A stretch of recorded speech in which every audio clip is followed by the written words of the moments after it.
जामवाडी येथील खून प्रकरणातील आरोपींसोबत पोलिसांनी घेतल्या हसत खेळत सेल्फी, फोटो व्हायरल, 2 होमगार्ड निलंबित। जामवाडी येथील खून प्रकरणातील आरोपींसोबत पोलिसांनी हसत खेळत सेल्फी, फोटो घेतलेत।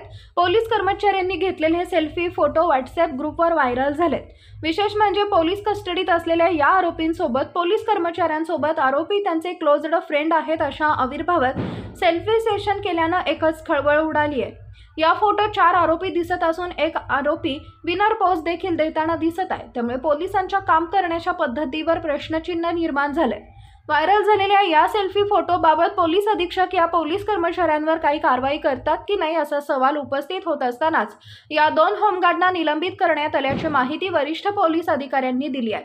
नेमक्या कोणत्या प्रकरणातील आरोपी? 10 सप्टेंबर रोजी शहरालगत असलेल्या जामवाडी गावातील हॉटेल चिरंजीव बार अँड रेस्टॉरंटमध्ये अनैतिक संबंधातून एकाचा खून झाल्याची घटना घडली होती। यानंतर नातेवाईकांनी मुख्य आरोपीच्या कन्हैया नगर भागातील घराची तोडफोड केली। शेख हबीब असं खून झालेल्या व्यक्तीचं नाव असून तो शहरातील कन्हैया नगर येथील रहिवासी आहे, तर मुख्य आरोपी देखील याच भागातील रहिवासी आहे। खून झाल्याची बातमी शहरात वाऱ्यासारखी पसरताच कन्हैया नगर इथं मोठा जमाव जमला होता। त्यानंतर जमावानं आरोपीच्या घराची तोडफोड केली।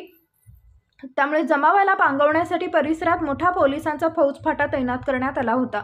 दरम्यान पोलिसांनी या प्रकरणातील आरोपींना पोलिसांनी अटक केली असून हे आरोपी सध्या पोलीस कस्टडीत आहेत।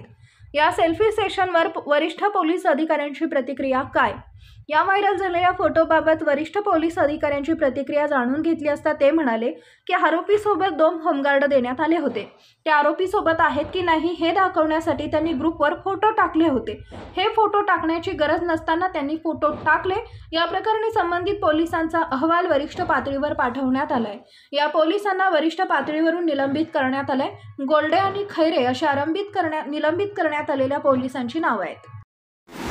सर, कन्हैयानगर खून प्रकरणातील आरोपीसोबत आपले पोलिसांचे काही फोटो व्हायरल झालेले आहे, ते ग्रुपवर व्हायरल होत आहे, त्याबद्दल आपण काय कारवाई करणार? कन्हैयानगर येथील आरोपी जे आरोपी होते, खुनातील आरोपी होते, ते 4 आरोपींना पोलिसांसोबत मदतीला 2 होमगार्ड देण्यात आलेले होते। होमगार्ड यांचा एक व्हॉट्सअप ग्रुप तयार केलेला होता। ते त्यांच्या ड्युटीवर हजर झाले किंवा आहेत हे दाखवण्यासाठी त्यांचे ग्रुपवर फोटो टाकलेला होता। आरोपीसोबत त्यांनी फोटो टाकलेला होता आणि तो टाकलेला आहे।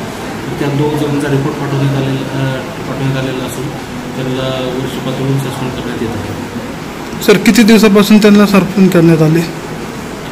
किती दिवसासाठी?